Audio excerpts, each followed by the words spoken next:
Ya, siap. Ya, silakan lanjut ke pertanyaan selanjutnya. Yang belum nanya, nih ada Kak Adelia Nurhapsari, Kak Francisca, dan Kak Hasya. Silakan. Mungkin dari Kak Adelia. Halo.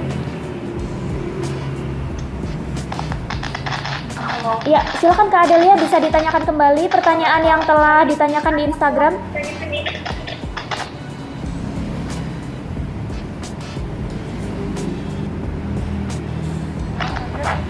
Suka dan duka jadi penulis. Suka dan duka jadi penulis. Dan keistimewaannya jadi seorang penulis. Boleh di-sharing ke kita semua? Ya, silakan Kang Yudi.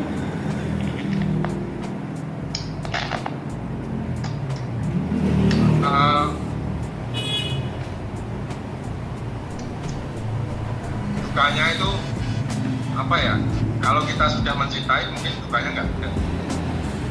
Tapi bisa juga yang dimaksud dukanya oleh Mbak Adela adalah kita harus bekerja keras, kita harus sungguh-sungguh, kita harus tekun, kita harus sabar, kita harus segala yang baik itu diperlukan.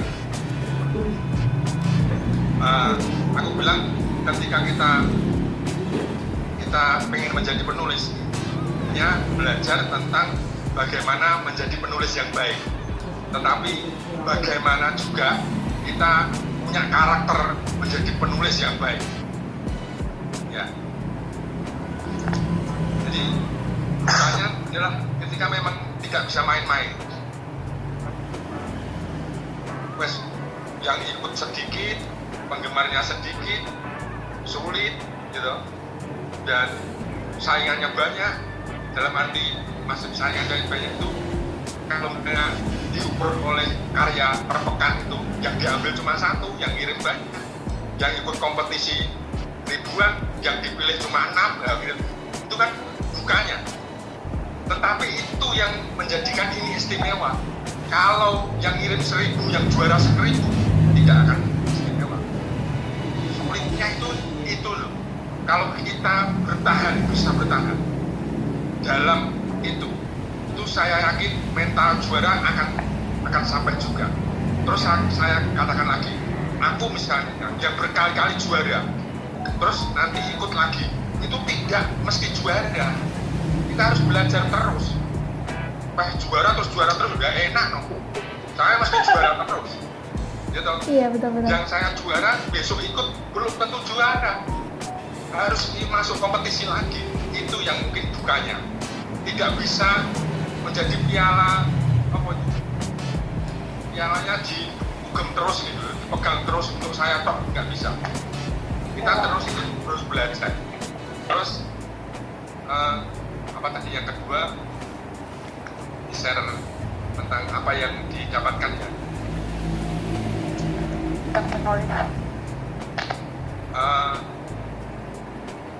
Meskipun kita mendapatkan sesuatu, menjadi penulis yang baik pun, ora pantes nek pamer-pamer. Yo, penulis iki wis pekerjaane angel, untuk menempuh itu angel, kita ora untuk pamer, nek pamer iki yo elek. Penulis yang baik adalah dalam kesenyapan berkarya. Kalau karya itu nanti akan diapresiasi orang, itu adalah bonus. Pernah ada ilustrasi seperti ini. Ketika awal-awal saya menulis, istri saya bilang begini, kowe nek duwe buku, kalau kamu punya buku, diumum-umumke di tetangga-tetangga. Kalau kamu punya buku, terus aku bilang tidak begitu menjadi penulis, tidak begitu. Mereka pengen tahu atau akhirnya tahu, biar tahu sendiri dari tulisan itu. Terus setelah sejak itu istri saya tidak pernah mengunjungi itu. Soalnya menulis memang berbeda. Itu sulit, tidak boleh, tidak pantas kok pamer-pamer. Kalau menawarkan buku sih boleh, tetapi apa istilahnya yang nggak pantas lah, sesuatu yang dipamer-pamerkan. Tetapi kalau misalnya apa yang bisa diraih oleh apa yang bisa saya raih dalam berkarya ini. Saya sudah mempunyai 15 buku dan dua buku kumpulan cerpen dan novel diterbitkan Kompas. Satu diterbitkan oleh Grasindo yang juga di Gramedia. Saya ingin menceritakan bagaimana bahagia ini. Ketika pertama kali buku saya mau diterbitkan di Kompas, itu jam 2 malam. Saya lonjak-lonjak, padahal orang tua lonjak-lonjak di rumah, keliling di rumah itu. Saking senangnya itu. Tetapi setelah keluar rumah, saya tidak tepuk tangan, enggak, diem aja. Tapi di rumah saya lonjak-lonjak, guling-guling, sungguhan ini. Dan anak saya, iya. Dan ketika menjadi apa? Pernah suatu kali menjadi cerpen terbaik di Jakarta itu diumumkan, itu juga pas malam. Saya yes gitu di hadapan anak saya bilang yes. Dan itu kebahagiaan. Kalau sama anak saya nggak apa-apa. Biar dia bangga ini kayak sama saya. Jadi gitu Kak Adelia. Jadi pertanyaan yang mau saya tanyakan itu adalah bagaimana sih cara kita sebagai penulis yang masih belajar nih, masih baru-baru ini untuk mengatasi perubahan konsep kerangka cerita yang telah dibuat sebelumnya, yang dimana perubahan itu bisa menyebabkan perubahan pada alur cerita. Karena kan mungkin saya yang baru-baru ini ingin mencoba untuk menulis suatu cerita pendek, itu kadang saya tuh mendapatkan kenangan dan juga kendala dalam menulis suatu cerita yang terkadang itu bisa mengubah konsep dari kerangka cerita yang sudah saya buat secara matang sebelumnya untuk menjadikan sebuah cerita. Jadi cara mengatasi untuk agar tidak adanya perubahan yang bisa mengubah alur cerita di dalam kerangka yang sudah dibuat secara matang itu bagaimana ya? Ya, tentang konsep berarti ya. Silakan Kang Yudi. Iya. Seorang seniman tidak mengenal salah. Contohnya seorang pelukis ya, dia akan mencoret coretan itu tidak dia akan dilarikan kemana. Intinya itu adalah outline rancangan sebuah cerita, entah cerpen, entah novel. Itu sangat wajar sekali, itu akan berubah. Justru itu adalah bukti dengan berkembang menulisnya. Nah, outline itu hanya untuk ancer-ancer. Outline itu termasuk misalnya bab 1 hanya ditulis satu garis saja. Misalnya Adelia ketemu mantan gitu. Itu dong bab 1. Bab 2 Adelia ketemu mantan kedua. Itu hanya ancer-ancer, tapi nanti ketika menulis cerita itu kan nggak sedikit, ada perkembangan, ada pelebaran, hanya untuk relnya. Justru cerita yang baik bisa kompleks begitu, tapi garis benang merahnya itu masih ada.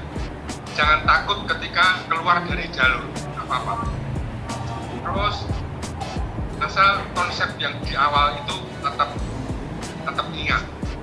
Saya menulis kalau novel itu biasanya pakai outline yang per bab itu hanya kita tulisi 2 baris atau 3 baris begitu, hanya untuk mengingatkan.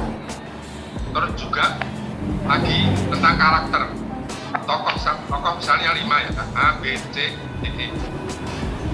Terus penokohan A ini misalnya karakternya Judas, B ini gitu.